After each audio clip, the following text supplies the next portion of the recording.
जय सिया राम। कल हमने अपनी कथा रसिक को अयोध्या जी से रिलेटेड एक कथा सुनाई, वहाँ के भक्त से रिलेटेड। और अब अयोध्या जी एक ऐसी नगरी है, एक ऐसा स्थान है ना, जहाँ एक बार आप चले जाएं तो वापस आने का तो मन ही नहीं करता। तो हमारा भी मन नहीं हुआ। एक बार जो अयोध्या जी की कथा स्टार्ट हुई तो आज भी मन वहीं की कोई भक्त की कथा ली जाए।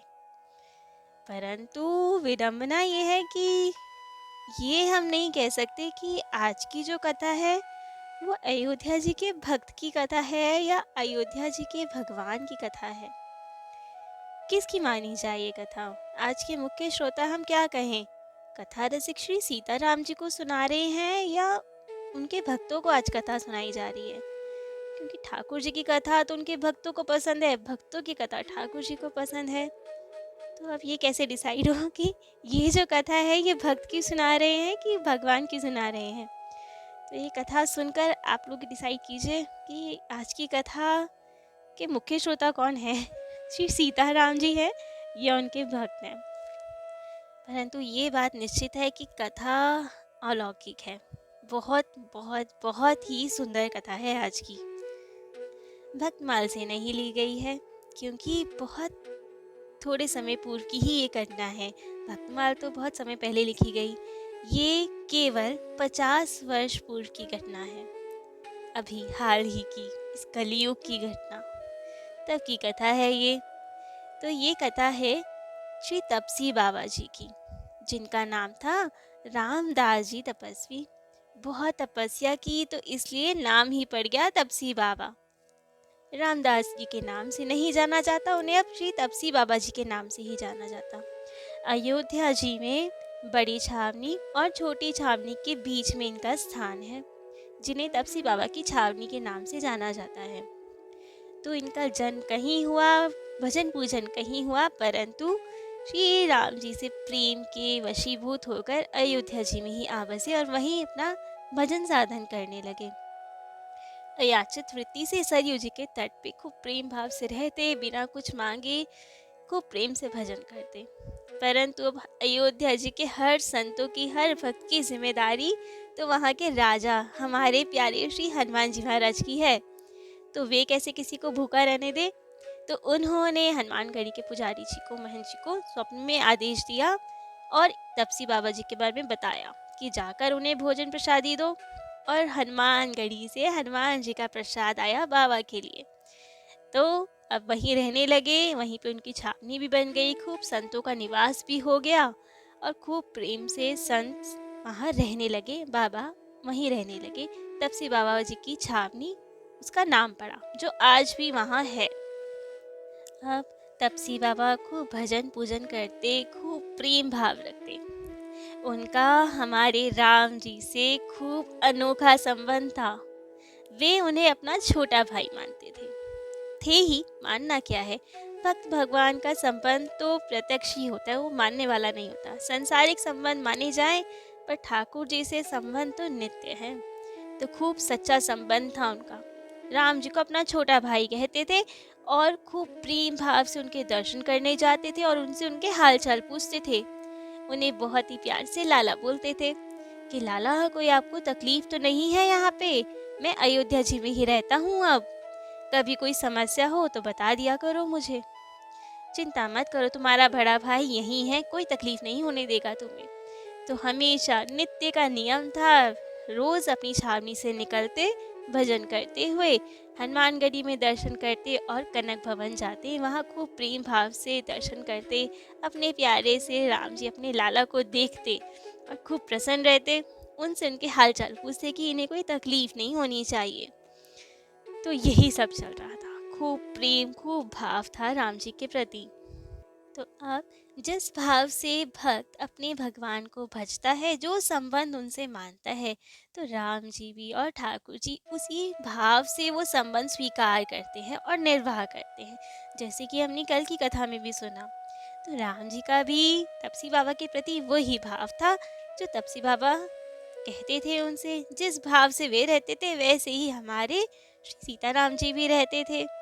तो एक बार की बात है, अब कनक भवन में ठाकुर जी को दूध का भोग लगता है सुबह और रात को, सुबह भी और रात को भी। रात्रि भोजन के बाद शयन से पूर्व दूध का भोग लगाया जाता है। ठाकुर जी दूध पीकर फिर आराम से शयन करने जाते हैं। तो पुजारी जी वो भोग लगाते हैं, उसमें खूब सुंदर मिश्री मिला के भोग लगाते हैं और बाद में प्रसादी भक्तों में भी बंटती है और बाकी पुजारी जी अपने साथ ले जाते हैं। तो ऐसे ही नित्य नियम होता है। परंतु एक बार की बात है, पुजारी जी का बेटा बहुत बीमार था। उन्हें कोई चर्म रोग हो गया था, जिसके कारण उसके शरीर में बहुत खुजली थी। तो डॉक्टर को दिखाया गया तो उन्होंने बताया नीला थोता, मतलब कॉपर सल्फेट, कि ये एक दवाई है, इसे आप नारियल के तेल में मिलाया कीजिए और वो अपने बेटे के शरीर पे लगाएंगे तो थोड़े दिनों में ही आराम मिल जाएगा, ठीक हो जाएगा वो। तो अब तो पुजारी जी वो नीला तोता कॉपर सल्फेट खरीद कर ले आए। आरती का समय था तो गर्भगृह चले गए और उसे पीस कर वहीं पे रख दिया, एक आले में, एक छोटी सी अलमीरा में वहीं पे रख दिया और सोचा कि कोई दिक्कत तो है नहीं, भोग भी हमें लगाना है, सारा सामान हमारे ही हाथों का रखा हुआ है तो कोई समस्या नहीं होगी, जाते हुए ले जाएंगे, अभी यहीं रख देते हैं। तो अब आरती हुई, भोग लगाया गया और रात को जब भोजन का भोग लग गया तो आया दूध भोग लगाने की बारी। अब सुंदर से हल्का गर्म दूध करके लाया गया और पुजारी जी को उसमें अब मिश्री मिलानी थी। उसी अलमारी में मिश्री भी पिसी हुई रखी थी और पुजारी जी ने वो नीला तोता कॉपर सल्फेट भी वहीं पास में रख दिया था तब जल्दीबाजी में। और अब पुजारी जी को जाने की भी थोड़ी जल्दी थी क्योंकि पुत्र को दवाई भी लगानी थी। तो अब उन्होंने दूध लिया और मिश्री मिलाना चाहा, परंतु मिश्री और कॉपर सल्फेट साथ ही रखे हुए थे और पुजारी जी ये भूल गए थे कि हमने यहीं पे वो दवाई भी रखी है मिश्री के पास ही, और उन्होंने बेध्यानी में मिश्री की जगह कॉपर सल्फेट वो नीला धोता दूध में मिला दिया। उनको बिल्कुल भी ध्यान नहीं रहा कि यहीं पे हमने वो दवाई रखी हुई है जहाँ पे मिश्री थी। उन्हें लगा एक ही चीज़ होती थी हमेशा, वो आराम से वहीं से निकाल लेते थे, मिला देते थे, भोग लगा लेते थे। आज परंतु उन्होंने दवाई भी वहीं रख दी थी जल्दीबाजी में और ये भूल चुके थे। तो अब वही मिला दिया और भोग लगाने रख दिया। ध्यान नहीं दिया कि दूध का रंग भी चेंज हुआ होगा, शायद कुछ ध्यान नहीं रहा और भोग लगाने रख दिया, पर्दा कर दिया कि और वे बाहर आ गए। अब तो वो दूध जहरीला हो चुका था और ठाकुर जी का भोग लग रहा था। अब जब तुलसी जी छोड़ ही दी गई थी उसमें तो ठाकुर जी ने वो भोग स्वीकार कर लिया और पुजारी जी को बचाने के लिए कि पुजारी जी को ये जहरीला दूध ना पीना पड़ जाए, कुछ ऐसी लीला की कि घर से उनके बुलावा आ गया और दूध वहीं रखा रह गया ठाकुर जी के गर्भगृह में और शयन करवा दिया गया, पट हो गए और सब मंदिर बंद करके पुजारी जी अपने घर को आ गए। अब तो ठाकुर जी ने वो दूध पी लिया था, भोग लगा दिया था, जहरीला दूध भोग लगा लिया था, तो जहर का असर ठाकुर जी पर होने लगा। ठाकुर जी हमारे प्रत्यक्ष हैं, वे कोई मूर्त नहीं, वे तो प्रत्यक्ष हैं। ठाकुर जी अपने भक्ति भावना के अनुसार भोग भी लगाते हैं और सब लीलाएं करते हैं। तो अब ठाकुर जी के पूरे शरीर पर विष का असर दिखा। ठाकुर जी एकदम गौर वर्ण के हैं, कनक बिहारी जी हमारे बिल्कुल गौर वर्ण, एकदम सुंदर। परंतु जहर के प्रभाव से वो गौर वर्ण एकदम श्याम वर्ण में तब्दील हो गया।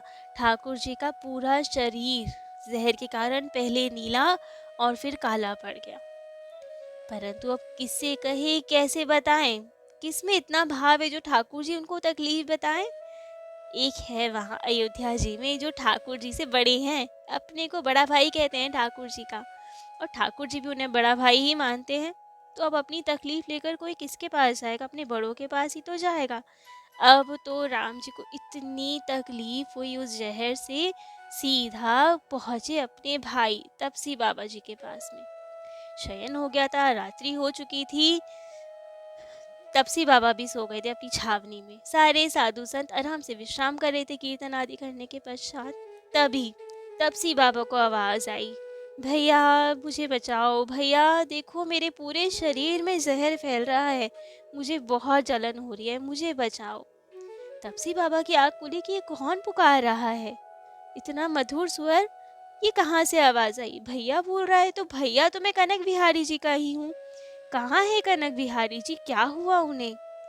तो वे बहुत ही व्याकुल, उनके मन में इतनी पीड़ा कि इतने आठ स्वर में कौन पुकार रहा है, क्या हुआ हमारे लाला को? तो तभी कनक बिहारी जी वहाँ प्रकट हुए।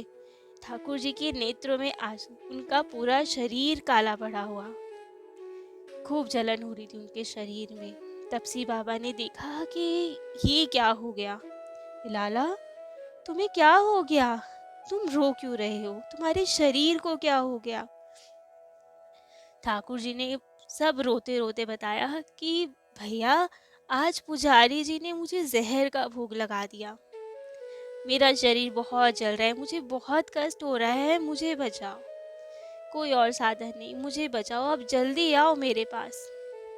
अब तो वो तपसी बाबा बहुत ही व्याकुल कि हमारे छोटे से लाला को कितनी तकलीफ हो रही है, उनका पूरा शरीर काला पड़ गया जहर के कारण, कितनी जलन हो रही होगी उन्हें। अब तो उन्होंने सब अपने संतों को जगाया, बहुत आतुर, सब इतने व्याकुल, इतना रो रहे वो। उन्होंने कहा कि जल्दी चलो, कनक भवन चलो। सब साधुओं ने पूछा कि क्या हो गया, तो उन्होंने कहा कुछ मत कहो, अभी अभी जल्दी से चलो, जो भी ठंडी ठंडी सामग्री है सब उठाओ।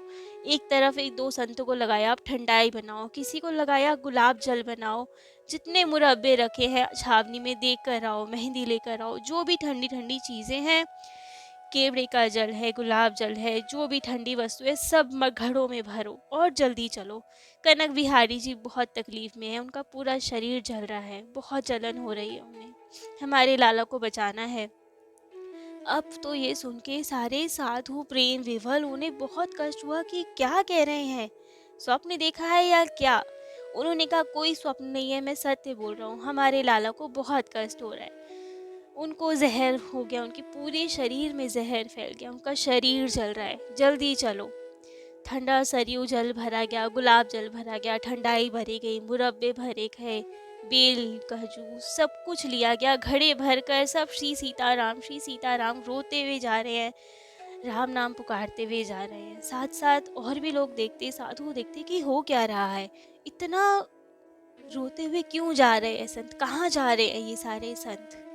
तो अब तो तपसी बाबा खूब स्पीड में बहुत जल्दी जल्दी जा रहे, सब संत उनके साथ श्री सीताराम का नाम जप करते हुए रोते हुए जा रहे हैं कि हमारे लाला को क्या हो गया। गए कनक भवन, फटाफट पहुंचे कनक भवन, देखा पट थे, शयन कर रहे थे। तुरंत आवाज लगाई पुजारी जी को, दरवाजा खटकाया, पुजारी जी गेट खोले। पुजारी जी घबराए कि इतनी रात को कौन बुला रहा है। बाहर आके देखा तो तपसी बाबा, और रो रहे हैं, सारे संत बहुत ही व्याकुल रो रहे हैं। पुजारी जी ने पूछा कि बाबा क्या हो गया? तब पुजारी जी ने रोते रोते कहा कि क्या बताएं, हमारे लाला बहुत संकट में है, तुमने उन्हें जहर का भोग लगा दिया आज। पुजारी जी ने कहा क्या बात कर रहे हैं बाबा, हम अपने ठाकुर को जहर कैसे देंगे, दूध का भोग लगाया है लास्ट में, तो जहर कहाँ से आया? तब तपसी बाबा ने बताया कि तुमने मिश्री की जगह नीला थोथा, कॉपर सल्फेट मिला दिया उसमें, तो अब ठाकुर जी ने वो भोग लगा लिया है, उनके पूरे शरीर में जहर फैल गया है, बहुत कष्ट में है, पूरा शरीर काला पड़ गया, उन्हें बहुत जलन हो रही है, जल्दी चलो द्वार खोलो। अब तो पंडित जी को, पुजारी जी को सब याद आया कि सच में ऐसा हुआ है, हमने तो वहीं रखा था और हमने ध्यान नहीं दिया कि मिश्री की जगह हमने वो डाल दिया। अब तो पुजारी जी व्याकुल कि ये क्या हो गया हमसे, तुरंत गए, भाग के दरवाज़ा खोला, पट खोले, पर्दा हटाया तो क्या देखा, पुजारी जी तो देखते ही मूर्छित हो गए। हमारे ठाकुर जी को इतना कष्ट, एकदम गौर वर्ण के ठाकुर जी एकदम काले पड़ चुके थे, उनके पूरे शरीर में विष फैल गया था। तो अब तो पुजारी जी देखते ही मूर्छित, तपसी बाबा रो रहे हैं कि लाला ये क्या हो गया, तुमने पिया क्यों ऐसा दूध, क्यों अपने भोग लगाया? तो लाला ने कहा, राम जी ने कहा कि बाबा तुलसी थी, छोड़ दी थी उसमें, इतने प्रेम से सब भोग लगाते हैं, कोई बात नहीं, हमेशा अच्छा भोग खाता हूँ, कभी भक्त का दिया हुआ जहर भी सही, लेकिन अब बहुत तकलीफ हो रही है बाबा, बचाओ मुझे। अब तो तब से बाबा रो रहे हैं। पुजारी जी को की मूर्छा दूर की गई और उन्हें बोला गया, पूछो इनसे कि कैसे जहर ठीक होगा। पुजारी जी बहुत रो रहे हैं, कह रहे बाबा मैं क्या पूछूं, यदि इन्हें मुझे ही बताना होता तो आपके पास क्यों आते, सीधा मुझे बताते हैं ना कि इसमें जहर है, तो आप ही पूछे, आप ठीक कीजिए हमारे ठाकुर जी को। तो अब तपसी बाबा गए, पर्दा किया और गर्भगृह में गए और पूछा कि लाला हम बताओ क्या करें। गुलाब जल लाए, ठंडाई लाई, सब उनको अर्पण किया, गुलाब जल से स्नान करवाया, थोड़ी जलन तो कम हुई, लेकिन ठीक नहीं हो रहे हैं राम जी, अभी भी काला शरीर पड़ा हुआ है, उनका विष फैला हुआ है, ठंडाई से गुलाब जल से किसी से कुछ असर नहीं हो रहा है। तपसी बाबा बहुत रो रहे हैं, कह रहे कि हम कुछ नहीं कर पा रहे हैं लाला तुम्हारे लिए, तुम्हारा ये भाई कुछ नहीं कर पा रहा तुम्हारे लिए, तुम ही बताओ कैसे ठीक होगे, कैसे जहर हटेगा तुम्हारा ये, हम ऐसे नहीं देख सकते तुम्हें। अब तो राम जी ने कहा कि भैया ये जो दूध है जिसमें जहर मिला हुआ है, जब तक ये है ना मेरे शरीर में जहर रहेगा, यदि ये खत्म हो जाए, कोई इसे पी ले तो मेरे शरीर का जहर हट जाएगा। अब तो बाबा ने लपक कर दूध पकड़ा और कहा, इतनी सी बात पहले बता देते, अभी मैं पीता हूँ। परंतु राम जी ने उनका हाथ पकड़ लिया, नहीं, आप मेरे भाई हैं, आप नहीं पी सकते, ये आपको नहीं पीने दूंगा। इतने में बाहर आवाज, कनक भवन के बाहर तो सैकड़ों भक्त फैजाबाद तक से लोग दौड़े आ रहे हैं कि क्या हो गया, रात को 1 बजे कनक भवन क्यों खुला है, साधु संत रोते हुए क्यों जा रहे हैं अंदर। धीरे धीरे तो पूरे अयोध्या जी में हर जगह ये बात फैल गई कि ठाकुर जी को कुछ हो गया है। तभी संत रो रहे हैं, कनक भवन इतनी रात को खुला है, सब हलचल हो रही है, क्या हो गया है। लेकिन किसी को अंदर प्रवेश नहीं दिया जा रहा था, कोई कैसे अपने ठाकुर जी का ऐसे दर्शन करे। तो सबको मना कर दिया था कि अभी स्थिति नहीं है कि ठाकुर जी के दर्शन कर पाऊँ। ठाकुर जी लेकिन ठीक नहीं है, बहुत कष्ट में है, तो सब जगह रुदन चल रहा था। धीरे धीरे ये बात भी सामने आई कि विष का भोग लग गया है और वो दूध यदि कोई पी ले तो ठाकुर जी का विष कम हो जाएगा, खत्म हो जाएगा। अब तो सब तैयार, हमें दे दो वो दूध, ऐसे हम जीवन का क्या करेंगे कि अपने ठाकुर जी को कष्ट में देखना पड़े, तो हम पी लेंगे, सब रेडी। त्रेता युग वाला माहौल, सब अपने राम जी से इतना प्यार करते हैं। अयोध्या जी में तो वैसे ही हर एक अवधवासी की भक्ति तो अजब ही है, तभी तो उन्हें अयोध्या जी में जन्म मिला, कितनी भक्ति की होगी तब अयोध्या वासी बने हैं। राम जी के अतिशय प्रिय लोग सब रेडी कि हमें दूध दे दीजिए, हम जीवन का क्या करेंगे, जीवन तो है ही ठाकुर जी के लिए, उनके काम आए। परंतु राम जी अपने भक्त को कैसे कुछ दे दे कष्ट, तो राम जी ने कहा नहीं, किसी को नहीं पीना ऐसे। तो पूछा गया कि फिर कैसे कम होगा, कौन पिएगा दूध, कैसे होगा। तो राम जी ने कहा आप 5 मन दूध मंगाइए, अर्थात 200 लीटर, 5 मन दूध मंगवाइए, उसमें ये 1 गिलास दूध मिला दीजिए, तो जहर भी इसमें से भी कम हो जाएगा और सबको 1-1 चम्मच दीजिए। थोड़ा थोड़ा दूध सब पिएंगे तो किसी पे जहर का प्रभाव भी नहीं होगा और हमारा जहर खत्म हो जाएगा। अब तो ये बात सुनते ही सभी ग्वाल सब लोग भागे कि हम देते हैं दूध, सब लेकर आए दूध। पैसे कोई नहीं लेना चाहता, जबकि उनका बिजनेस था। सब ने कहा, कनक भवन में कहा, मैनेजर ने कहा कि आप पैसे लीजिए, लेकिन सबका एक ही भाव कि राम जी के हम काम नहीं आए तो फायदा क्या है किसी चीज़ का, हम कोई पैसे नहीं लेंगे। सब रेडी कि हम लेकर आते हैं दूध। तो बहुत ही जल्दी 5 मन दूध इकट्ठा हुआ, बड़ा सा कढ़ाई ली गई, उसमें वो दूध मिलाया गया और अब इतने लोग कुछ ही समय में सारा दूध बट के खत्म। सब भक्त रेडी कि हमें देते रहो, हमें देते रहो। खूब संत लग गए दूध बांटने में, सबको 1-1 चम्मच बांटा गया और कुछ ही समय में सारा दूध खत्म हो गया। जैसे जैसे दूध खत्म होता जा रहा, तब सी बाबा बार बार देखते जा रहे, पर्दे के भीतर जाते, गर्भगृह में जाते कि अब लाला ठीक हो। तो राम जी कहते, हाँ भैया अब तो बहुत जलन कम है। उनका कलर भी बदलता जा रहा था, वे वापस से जहर कम हो रहा था, वापस से वे गौर वर्ण के बनते जा रहे थे। बाबा बार बार देखते कि अब लाला को दिक्कत तो नहीं, कितना असर हुआ, सब ठीक है या नहीं है। जैसे जैसे दूध बिल्कुल खत्म हुआ, राम जी पूर्ववत गौर बन के स्वस्थ हो गए। अब तापसी बाबा ने कहा, लाला अब आप ठीक है ना? राम जी ने कहा, हाँ दूध खत्म हो गया, हमारी भी जलन खत्म हो गई, अब ठीक है, आप विश्राम कीजिए, आप कष्ट ना पाएं। बाबा को भेज दिया वापस उनके स्थान पर। पुजारी जी ने वापस से ठाकुर जी को स्नान करवाया और श्रृंगार किया, और तब सबको दर्शनों की अनुमति दी गई। सारे भक्त ठाकुर जी के दर्शनों को व्याकुल कि हमारे ठाकुर जी को क्या हो गया। किसी के प्रेम आंसू नहीं रुक रहे हैं कि आज हमारे ठाकुर जी ने कितना कष्ट पाया और अब स्वस्थ हैं, बस ऐसे ही रहे, ठाकुर जी प्रसन्न रहे, बाकी हमें कुछ नहीं चाहिए। आज सब अपनी कोई इच्छा लेकर नहीं आए थे, आज सब एक तरह से आशीर्वाद देने आए थे ठाकुर जी को कि आप स्वस्थ रहें, आपको कभी कोई कष्ट ना हो। वरना तो भक्त मंदिर में ठाकुर जी से कुछ ना कुछ मांगने जाते हैं, परंतु वे अवधवासी थे, ठाकुर जी को भी आशीर्वाद दे सकते हैं। वे तो सब ने ठाकुर जी का के लिए मंगल कामना की कि आपको कभी कोई कष्ट ना हो, आज वाली लीला फिर कभी मत करना, आप हमेशा स्वस्थ रहना, मुस्कुराते रहना। परंतु इन सब के बीच एक गड़बड़ हो गई। दूध तो सब जगह बट गया, परंतु उस कढ़ाई को सरयू जल से ठीक से धोकर वो नहीं बांटा गया। तो अब जो किनारे पे थोड़ा थोड़ा दूध लगा रह जाता है, तो वो उतना ही जहर का प्रभाव ठाकुर जी में रह गया। जहर का भी नहीं प्रभाव, उसकी काली माँ थोड़ी सी रह गई। अगले दिन तापसी बाबा आए और पूछा, लाला अब आप ठीक हैं? कोई निशान तो नहीं रह गया, कोई कष्ट तो नहीं, कहीं जलन तो नहीं अब?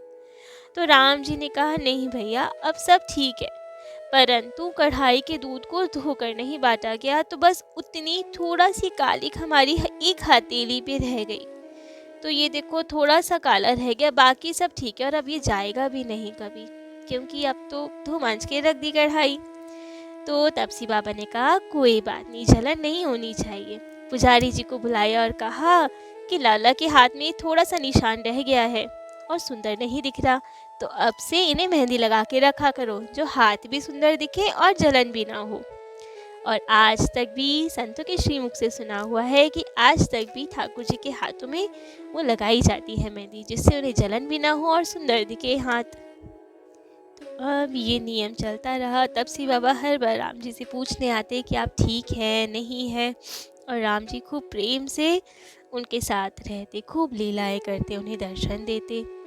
अब धीरे धीरे बाबा वृद्ध हो गए, इतने वृद्ध कि उनका नित्य नियम तो था हनुमानगढ़ी जाना, कनक भवन जाना, अपनी लाला से मिलना, परंतु इतने वृद्ध हो गए थे कि कनक बिहारी जी ने ही कहा, प्रभु ने कहा कि भैया अब आप मत आया कीजिए, आप इतना कष्ट लेके आते, इतनी वृद्धा अवस्था है, आप मत आया कीजिए, हम स्वयं आ जाएंगे दर्शन देने, आप क्यों कष्ट उठाते हैं?